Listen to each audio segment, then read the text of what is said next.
Hello, welcome to the first episode of the Fun Time Podcast. I'm Cole, And I'm Carter. and we basically just wanted to give a quick introduction and then just get going. So basically, the plan for the podcast is to just do it for fun and talk about our lives and just things we find interesting. But one of the things we wanted to do as well was talk about shitty movies.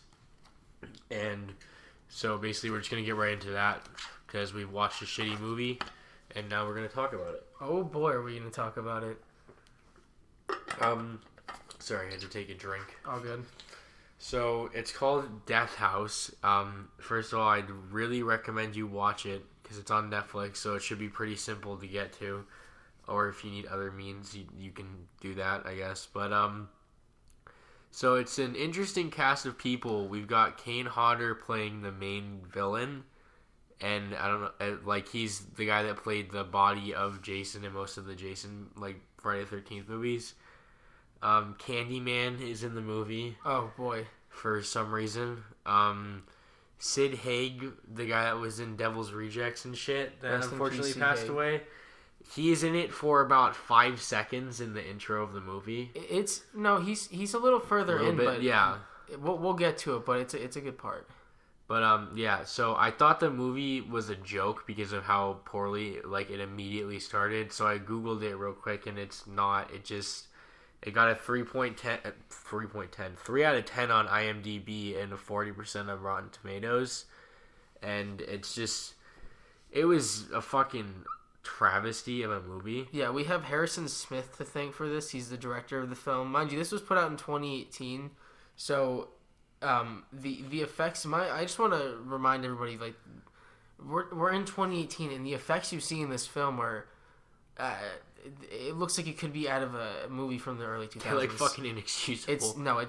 It's PS2 level graphics in a 2018 film.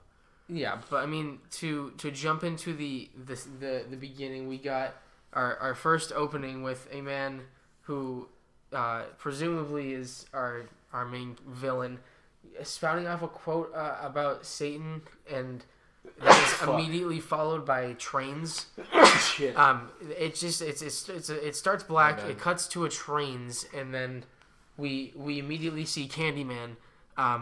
He presumably another Apparently, murderer. His character's name is Farmer Asa or some shit like that. Well, he did a lovely job at staying creepy. I recently saw Candyman, so I thought this was very interesting because he has a similar kind of like low gravelly voice he uses when explaining things.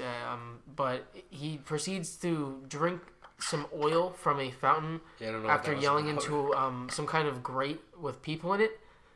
He then covers this lady's mouth in the oil, making her taste the oil, and then sticks his hand inside of her stomach. Mind you, they cut to her face at one point, and she's like, nothing's happening. Like, this guy totally isn't like knuckle deep in her fucking stomach.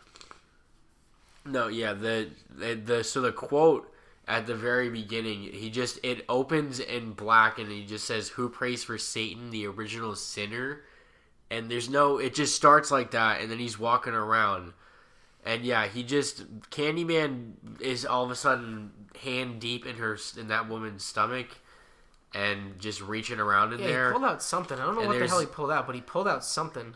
Yeah, it was like some really horrible looking intestines, but there was people in that hole where definitely it was just stock sound effects coming out of it. Can we cut to my favorite part about that, though? There was the part where he randomly just starts slapping something. I don't know what he's doing, but they cut to him like over top the girl, like swinging his hand around, like, and they show her, so he's not slapping her because she's just sitting there like before, and he's just kind of waving his hand in the air. I had no idea what was going on. Yeah, and then the scene basically ends with him putting her in a van, and we get the title screen. Yep, cuts to the title. And we immediately from the farm to the title screen, we go to a woman in a truck having some flashback about some insane, like, neo-Nazi shit. I don't think they even cut to the truck. Do they cut to the truck? They cut to her in the van first, and they sit on her face for about 10 seconons, and then cut to, like, a neo-Nazi flashback with some not film grain filter. Yeah, it looked horrible. It was like the quality of the shooting at first within those first couple shots was like, it was bad. You could tell it was low budget, but at least they were using certain like, certain shots to make it look more presentable. But man, does it immediately cut to this horrible looking like grainy, like old TV style like overlay that looks it's so off putting.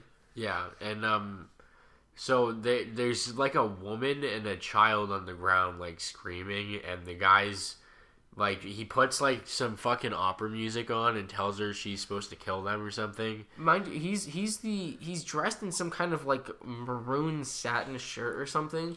Like everybody else is wearing some like grimy old clothes. I mean, I think the woman was wearing some kind of like romper mini skirt thing, but he looks like he should be at a fucking club. I don't understand why he's like what he's wearing. Yeah, and like she kills them and then shoots him in the leg because he tells her that she wants him alive, I guess. And that was just a flashback, and like as I said, and they're like she's in the car and he's coming out of the jail to be transported somewhere else, and they start talking and he walks away by declaring that he will fuck her in hell. Oh yeah, that was fucking weird. Yeah, and then that scene is followed up with an awful, like, her walking around in the jail, which turns out to be what the death house is. Oh, and they say the name of the movie, too. Like less than 15 minutes in, they're like, oh, yeah, this is the death house, or some shit like that. Like, something super stupid, and it was like, oh, great start. Yeah, and, it just, all the cuts, if you watch the movie, you know what we're talking about, all the cuts were really just, like, poorly done, and it's not like I am a film like major, but I can see when a movie looks like it was made by a YouTuber, and that's kind of what it looked like. Oh, can we talk about that 45-second uninterrupted shot of them walking down a hallway? There's this shot where they start it right as they enter these doors, and they're walking down a long hallway, and they show you the entire thing. I think they cut to one other shot of there's just her. She turns around, like Agent Boone, the woman that was in the car and shot the people. She turns around real quick, and the only shot besides them walking forward is her turning around. Oh yeah, and then once they finally make it to the fucking door, she leaves. I don't even know, generic looking agent dude. It was, and he just stands there like a fucking like a mannequin. Like he doesn't move his head or look at her, and he just stands there like looking at a fucking wall. Dude, we timed it. We literally timed it. It was a 45-second, like almost continuous shot of them walking down this hallway. That was awful.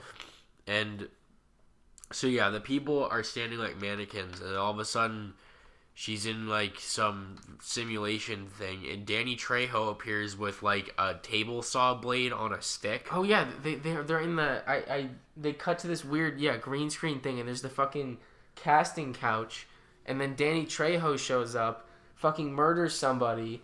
Then he gets shot and just says free them, and then that's the last you see of Danny Trejo for this entire fucking movie. I don't like they just that was it. Danny Trejo just really needed some money, and they said, here's some lines, act a little crazy. It was a very strange, like almost it didn't need to be there. It didn't. Oh, like, and fucking Agent Boone, after she shoots him, unloads the rest of her clip, followed by there are stock gun sound effects. I think maybe we can throw one in. I'm pretty sure the whole sound effects were stock. There was this weird suppressed quiet gun sound, and it was so bad. But that's immediately followed by a jump cut to this Leatherface. It's just Leatherface. Except it wasn't. Yeah, it's called Leatherlace because it's a woman. You gotta switch the L for the F, and then you don't get sued. But it's just a weird precursor to explaining this whole fucked up we keep the prisoners here locked up so that way fucking we can torture them forever and gain some data or some bullshit. Yeah, the idea is that they're torturing them or something as punishment, but the guy, the other agent that Agent Boone is with, Agent Novak, I think is what his name is. Oh, yeah. He makes a fucking Clockwork Orange reference, and this is basically the beginning of them throwing in random pop culture references for absolutely no reason. They're just looking for people to point at and be like, hey, I know what they're talking about. If I talk about a good movie, maybe that makes my movie good. Because it makes can we talk about their drug cocktail that they're feeding these people? Oh yeah, That's so Dr. Fletcher, who I called Creepy Ellen because that's what she looks like. She leads them to this other doctor, and they have all the prisoners lined up, and they're basically sedating them with barbiturates, so like sleeping pills, amphetamines, and LSD, which is to create like a fucking like a brain flush Yeah, or so something. they called it Basically, a make brain them all flush. goofy and dumb in the head. And they're at one point talking about how they just give some patients or prisoners or whatever like the one thing. They only So only like some give them people are LSD just or getting something. LSD. So like some people are getting like just straight tripping on the completely bed. paralyzed by this like medicine stuff, and then there's some other people just tripping. Yeah, and then the creepy Ellen says that social media mental illness is contagious, and that like crazy people spread mental illness through words and stuff. I couldn't understand if that was because this kind of weird theme continues on throughout the film, where it talks about like, it's like some kind of weird thing about mental illness, but I don't know if this scene in particular is supposed to be funny, or it's supposed to be like like they're saying the wrong things and that's the point, and so you feel for the prisoners, but it was weirdly delivered. Yeah, and then so they leave that. There was some other random shit, but they leave that area and they're taking a fucking VR tour of the death house, and they're explaining that there's 9 levels of this thing, so it's literally supposed to be hell, because like the 9 levels of hell and shit. And they have some fucking like JoJo's Bizarre Adventure ass, like there are the 5 evils that live at the base of the tower, and they are the most powerful beings in the building. And it's like, what the actual shit is happening? Because it went from like this, like some weird murder shit happened in the beginning of the movie, and all of a sudden we're dealing with like some fucking metaphysical crazy like fucking people in this prison. And they keep doing this thing where they keep cutting out, and it's really hard to tell at first, but they keep cutting out of this like VR world, real world thing. So like sometimes they'll be doing, they'll be talking about like in the tour, and then upcoming to like my almost like I'd say like the best acting in the film. They cut to Sid, and he has 2 like naked they're supposed to be like clearly teenagers, some kind of like slasher homage or something, but they're like fucking in their 30s, and he just stabs them in the back with the fucking Spicicle from TF2, and then he got a double kill. And then he gives some kind of monologue to Agent Novak, and it's probably the best acting in the film, but then they never ever like, return to that character. He's the only one that put in any effort, but that's probably because it cost them the most to get him, and he like whipped the shit out of that scene real quick, and then just was like, I'm gonna head out now. Yeah, and that was crazy. And then directly I don't think it was after it, but like following that, there's a scene where they cut to like the actual what's going on in the real world outside of the prison, where there's a guard walking around. Well, dude, we didn't even talk about the 5 evils though. No, we didn't explain who they are, because we've got the head of Hitler's resurrection program. We've got Balthoria, who is an unknown. Her age is unknown, and she appears to be a fucking vampire. There's a child-killing necromancer. Oh, yeah. A U.S. bioweapon, and a black dude who's a Satanist that turns mostly women inside out. Yeah, I think that was their setup. That was 4 or 5. I'm not gonna count it, but like, that was their setup to like what I noticed. All of the absurd gore in the film, where they have these scenes. They have specific scenes where like this is where the gore budget's going. Because I mean, I wanna. Yeah, I guess one of those was that scene with the fucking soldier or guard or whatever walking up to a trash can, and there's just like I think he said it was a skunk. He thought it was a skunk, and it was a neo-Nazi child who had like a fucking giant like glowing like fucking Staples buttons or whatever. Yeah, it looked like a Staples button with an LED on it. Yeah, he ripped open the guy's stomach, and they had all those like rubbery, bloody intestine bits, and he just shoves it inside the guy.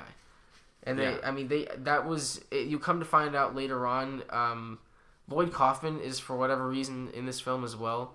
The fucking surgeon or whatever who finds the device later on in the guard, who it turns out to be an EMP. So and they don't ever talk about this little neo-Nazi kid ever again.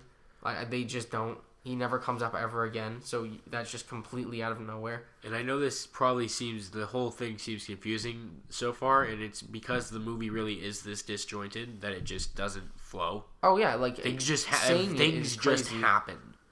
That's the way I would describe this, because immediately following the scene of the little kid shoving the Staples button into the side of the guard, Novak and fucking Boone are just in the shower together, but it didn't matter. That was great. And he just casually asked her if she's like there to kill her mother's killer, because apparently that has something to do with it. Oh, don't forget the tits though. They got a random they immediately tits. they wanted to immediately 13 minutes and get the gratuitous boob shot, because why not? And they start talking. She starts asking Novak about his stupid fucking tattoos that he has all over his body. Come for him to say he has no idea. He says that he drew the birds that he has a tattoo of because he has some kind of tree of life with birds thing. Well, he didn't, dude. The thing is, none of them knew what they were. But he said he drew them, and then he said, I have no idea what they mean. And then she goes, yeah, I have these names on me. I don't know what they mean either. And then he asked her if she remembers any of the students from their class, or if you ever check out Facebook. And then she accuses him of trying to flirt with her, which I thought was completely fucking out of nowhere. I was like, what is that? And then they never. He was asking you some kind of oh my god, I can't remember anything kind of thing, and you're just are you trying to hit on me? I was like, it's completely out of nowhere. But and they never talk about the tattoos ever again either. They don't refer to that. You think that was gonna be something that came back up? Fuck no. And then that scene goes from her in the simulation kissing. So okay, I forgot to mention the guy that she was, the neo-Nazi that said was gonna fuck her in hell and stuff. Okay, he's a neo-Nazi. His name is Sieg, Sieg Heil. So I can't even.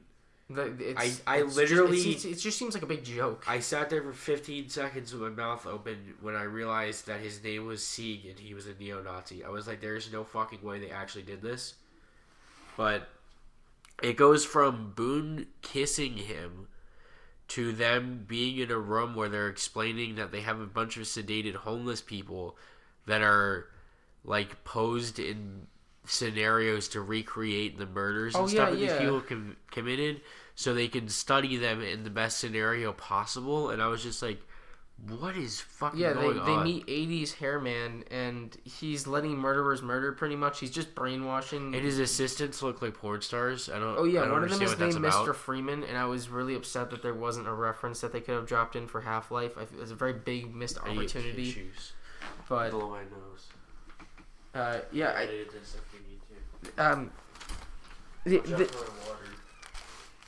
He talks about some kind of greater good thing where they refer to letting the murderers do it. He says they'll die anyways, most of them, and they'll die anyways out there. Most of the people they're showing in these shots are in their 20s and their 30s, with the exception of some older people. So I don't know what he's talking about when these people are gonna die, but he's just making a decision for them. He's like, yeah, fuck it, they'll be dying soon anyways. They're not they're fucking 30. But yeah, and then they talk about not using or not any of the bits or whatever they get from their patients or the homeless people that they're brainwashing. They reuse them. I don't know. They don't. So many times in this film they refer to things or set up a bajillion subplots almost, and they just lead nowhere. You hear about them once or twice, or they're referred to, and then everything just drops. And sometimes it'll be the entirety of a scene. They'll be focusing on, the shower scene. They'll be focusing on these tattoos, and that'll be the main focus of this entire scene, and it leads fucking nowhere. And you think to yourself, why was that even there? There are so many times in this film where there are shots that are just you could have done without this. If this were not here, I would completely have not missed anything. And this whole movie is just that. And they come to these three sex offender looking motherfuckers who one of them is supposed to be the creator of Satan, one of them is supposed to be Satan, and then one of them is supposed to be the Antichrist. And they just look like a bunch of regular fucking dudes. and the doctor that brings them there is like making fun of them. She enjoys like watching the fucking. She enjoys like them being like mentally ill and thinking that they're these people and fucking. At one point, she starts saying something and one of them gets all like PC and starts fucking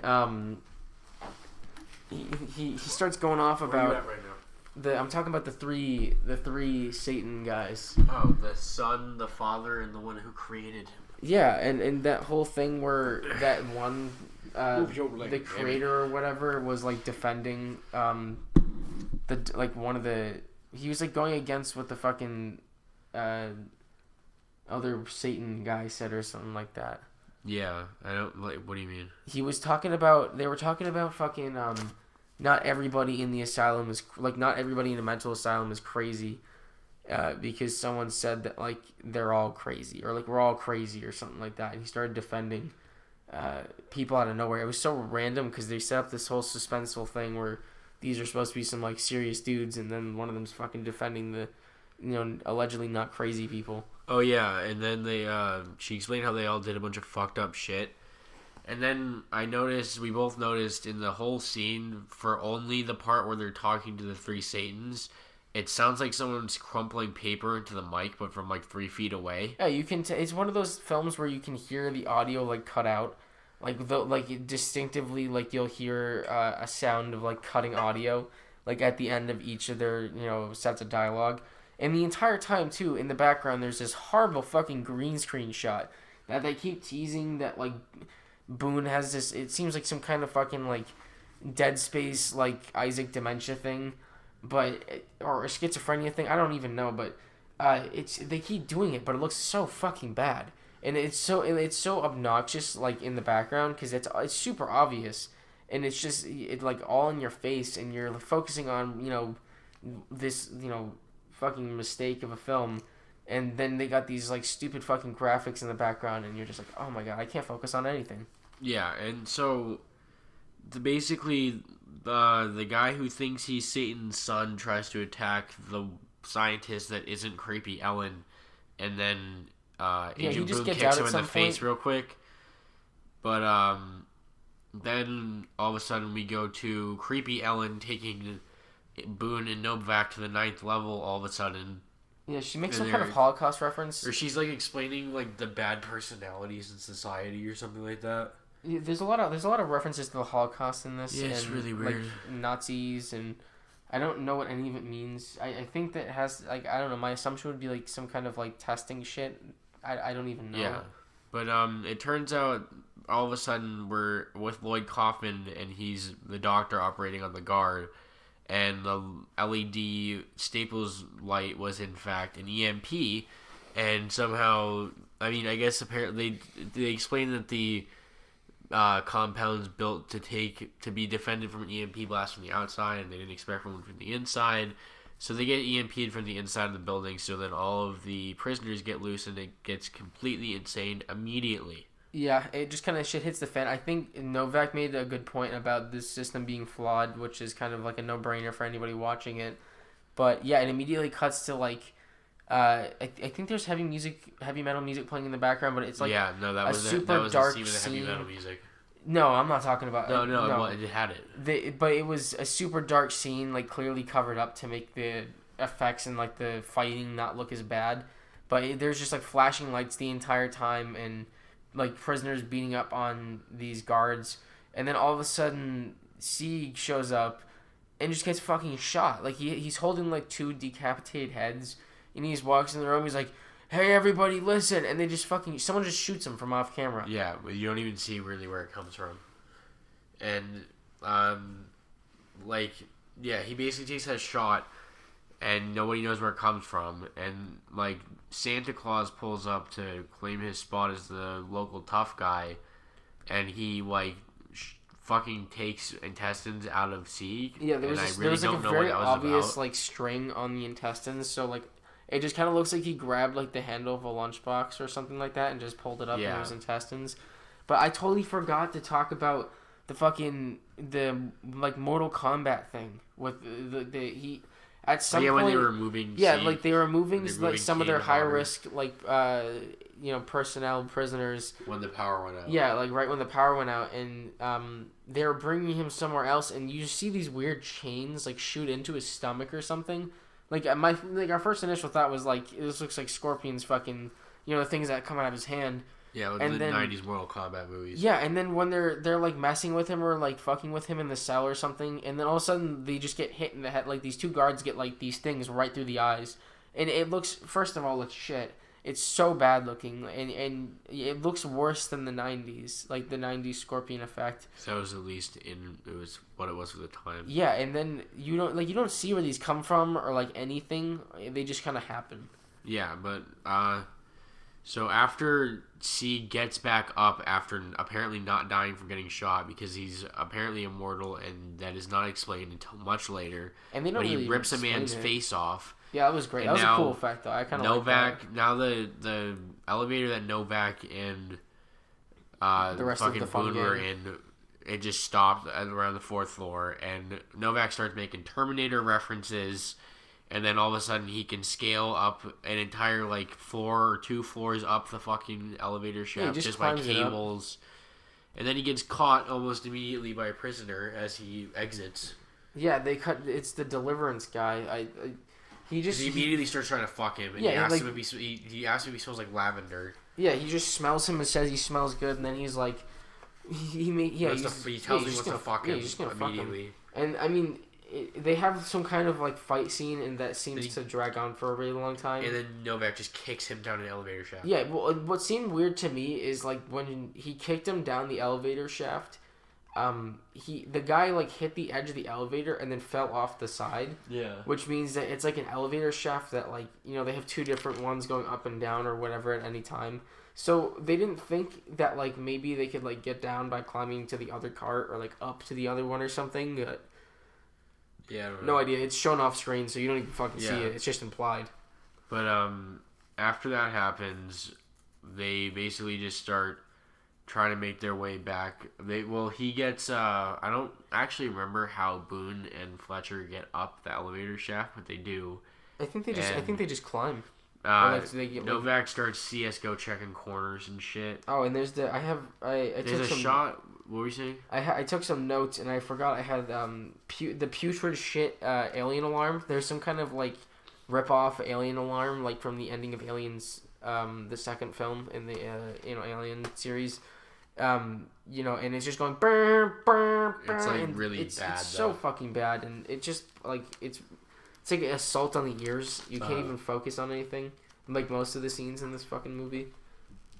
Yeah, so there's like as they're making their way through, trying to find somewhere to hide, they just there's like a shot where there's like other flashlights in the back behind them, and I really couldn't tell if they were supposed to be there or not because it's not addressed. There was a point. There was two times that happened. There was one where the flashlights were actually people. Yeah. And then there was one time where they were running and there were just lights.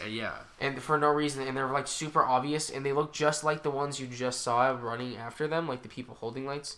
So to me, I'm just thinking like they're just feet off me. They're just like they're just there. Like, they're just, like, people running after them. But, nope, they're whatever, not explained. Yeah, and then,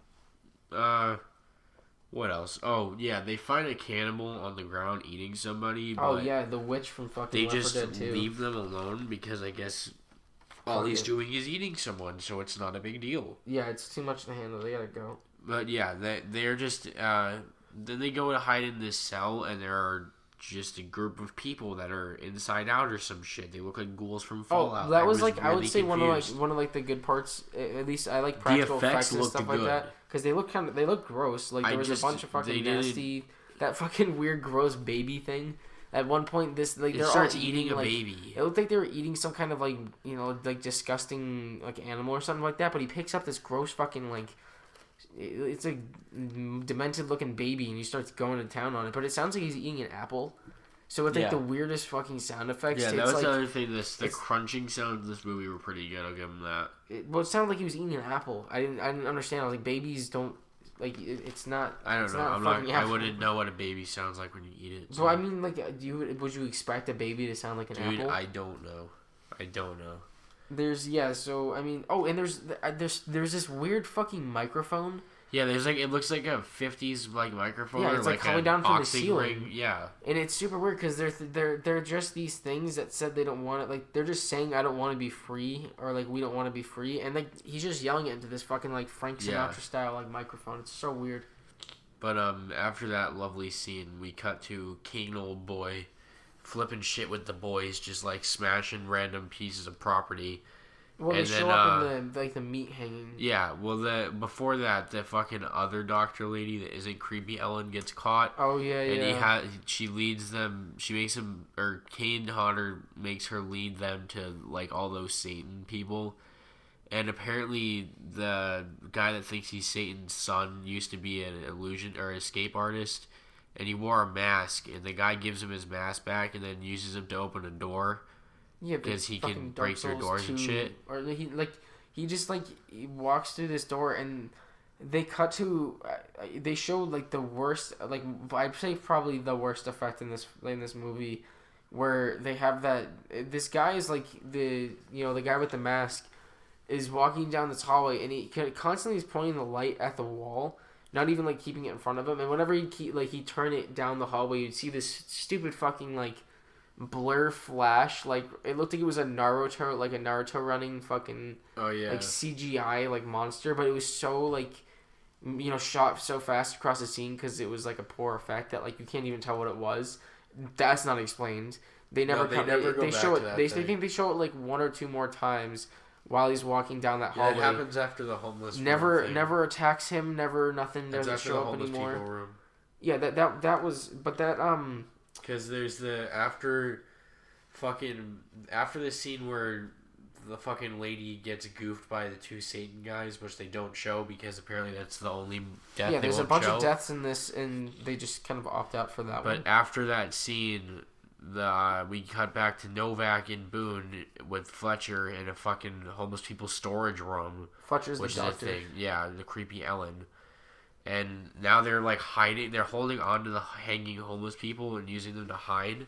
And that's another one of those scenes that just goes on forever. Like they're just like it's almost like comedic. Like they know it's funny how stupid it is because they hold the scene on for so long. They like cut to the three of them on like because I guess the prison the prisoners or whatever, they bring in like two scientists and like another Leatherface fucking Texas Chainsaw reference, like stick the hook in their back and they're gonna hook them up by the the thing, and they just keep cutting to that.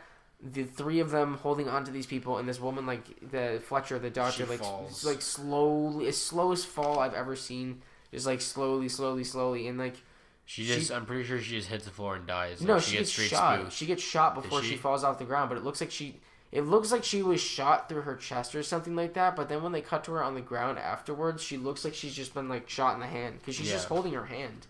Like I don't know what part of her got shot, but and then it's such a fucking stupid death. Kane Hodder and the gang see Novak and Boone, and they literally don't do anything to them because they say they have somewhere to be. So I guess they don't really care that much about killing. But we go from that to Satan Houdini breaking through the door. Well, it doesn't even break. It's like a Dark Souls door. Yeah, he just vanishes in the fucking door. I don't even understand that shit. It literally looks like a Dark Souls effect, but like slowed down to like 2 pixels or like 2 frames a second or something like that. We sit on that for only about like a minute, and then we're at Agent 1 and Agent 2 flying down a fucking elevator shaft and heavy metal music while they're shooting at doors. Yeah, they don't show like they could have done something cool like in Doom, like that with that ending sequence where they have that whole first person scenario thing where he's running down and shooting people. Like they don't show them shooting anybody. They're just they're shooting at openings and doors and shit. Yeah, they're just shooting at doors, and it was so fucking funny because it's out of nowhere. Like they're flying down and like the blur. They're holding onto the fucking cables and they're just descending. Yeah, and they went for like 15 or 20 seconds and they're just fine at the bottom. Yeah, there was no bruises or anything. Like they didn't burn their hands from gripping that rope or anything like that, or the cable or like nothing. They were just like, oh, we're fine. I think I got a couple scratches on my legs, but we're good. And it was such one of those unnecessary scenes that just went on for too long. Yeah. And so when they get to the bottom, we're already at the 5 evils, so that is a thing. There's like this really shitty. They look like a set of fucking like Superman villains. They got this weird and fucking they have like weird outfits hockey on pad and shit. armor on or something like that. And oh my god, what was it? That girl, what was her name? The lady that was a vampire or something like that. Or something They keep. like that. I thought this was so funny. They keep cutting to her for no reason. Yeah, but she won't. She She doesn't say anything. She just sits there like wide eye, like open mouth, like durr. Like it's so fucking stupid. Yeah. I was like, why do they keep cutting to her? She's not saying anything or doing anything. I don't really know what that was about, but like. They have the fucking Satan guy or whatever crucified, but it's like the Satan son guy. Oh my god! It looks like someone photoshopped it with like the mental capacity of a 3-year-old. It's so bad. And, like it's when the so, 5 so evils, bad. Like when the 5 evils show up, they just like appear. Like they don't. They're in like a dark just, room. Like, They lost them. They lost the money for the budget towards the end, and they were just in a dark room. Yeah, and one of the guys just goes, "I am God, the Great and Terrible," with like that's just his introduction, I guess, and then just leaves that comment there. Oh, and there's some kind of like weird, like blood writing on the floor. There's like fucking like entrails. Skyrim runes made of hyper realistic blood, and they just have like fucking these weird entrails, like stomach, like large intestine stuff, just like kind of waggling for no reason. Yeah, and then there was this I said it was a weird scene between the vampire lady and Boone where they're like gonna make out or something. Yeah, but it's like not one of them's happening. In a, like, really, tub of blood, and that just cuts there for no reason. But enter our good friend Sieg, who is just walking like there's some kind of weird like Fallout 4 electric trap kind of thing going on before they head up to like the door. Oh my god, I forgot with Boone and fucking Novak. We need to explain how fucking Sieg went away. No, but the shifting frame, like there's this. Oh yeah, when right the before fucking, Boone and Novak made it to the 5 evils or whatever, there's like fog or something that clearly had been like. To me, I think the effect was done like fog machines have been put out, or it was CGI, and then like they either played back the scene or it was just CGI, so it made the fog look like it was receding. Really bad. And the whole frame shifts, like the whole fucking thing. There's like there's like a lighting effect on it that like slides across the top of the frame. Like it's like so obvious, and if you like didn't notice it, like I commend you. But Sieg shows up and the 5 evils turn on the gas. They try to kill him. Well, because he says he's immortal, and they're like, oh, we'll see about that. So they turn on the fucking gas. Yeah, and then he doesn't die, and then all of a sudden he does die because he lights on fire for no reason. Because he's like not worthy of something. He's not evil enough. They keep like the 5 evils go on forever about this stupid monologue about good and evil and like all this other unnecessary bullshit. Like I think they were talking about like purging the world and starting over or something like that. But like Sieg's just like, I want to be like you guys. I'm one of you, and they're like, no, you're just a follower. And they try to kill him with the fucking Fallout 4 electric trap thing again. And it doesn't work, but all of a sudden he like lifts up his shirt, or he just starts ripping his shirt open for no reason, and then they just show his stomach, and he just starts catching on fire. Yeah, no fucking reason. And it looked like it was PS2 graphics again, because they can't not do that. Yeah, and then that's it. That's Sieg. He dies, and then Novak and Boone are outside. Yeah, they try to set up. Who knows what happened with them? They try to set up some kind of sequel because they still don't know like who they are. They have some weird identity thing. You're shaking where, the mic. They don't remember stuff. Like with the tattoos or like the kids in their class. Yeah, or, like, there was something hinted at them being like mind controlled by inside the simulation the whole time is what it seemed like. Yeah, because they kept cutting before the 5 evils. Something happened in between that, like where they were cutting to Boone and Novak like being prisoners and like being in that same kind of like VR torture bullshit thing. But then that stops too, and they don't explain that anymore. And then they just walk outside and they're like, "Oh, we're escaped now," and well, we got to figure out what's going on, and then that's just it. And they cut away from that, and they cut right back to Candyman from the beginning.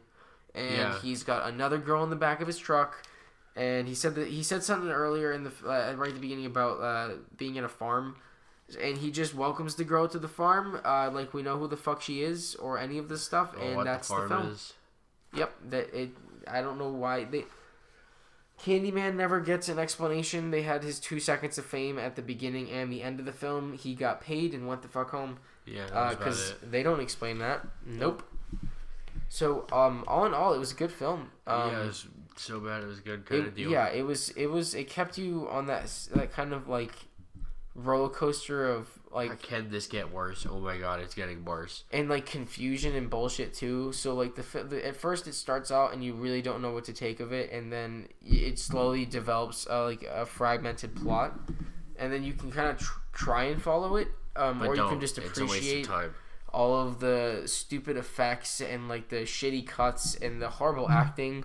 Like the only good acting was from that one sequence with Novak in Sid, but it's not worth it to see the acting, but completely worth it for everything else. Yeah, it was just, the whole thing was a fucking experience. But that's it for this episode. If you want to follow us on Twitter to keep updates, because that's pretty much the only place we're going to do it, because I'm the one running the Twitter. It's basically it's Funtime Podcast. It's at podcast_fun on Twitter. So that's where all updates are going to be. Sorry for sounding like shit. It's like I'm sick, so there's that. Yeah. That's what this is going to be. We plan on uploading like every Wednesday, I think, or around that is what the plan's going to be. Yeah, I mean, we'll always. So, I think the idea for now is to keep it. We'll bring movies and we'll talk about that. And then mix in like. Yeah, we'll figure something out. We know if we get people who enjoy the films, we'll keep doing that. If they want to see something else, feel free to contact us. Because I kind of want to just talk about thoughts. Stuff in general and shit. But yeah. So, be sure to join us next time, and that's about it.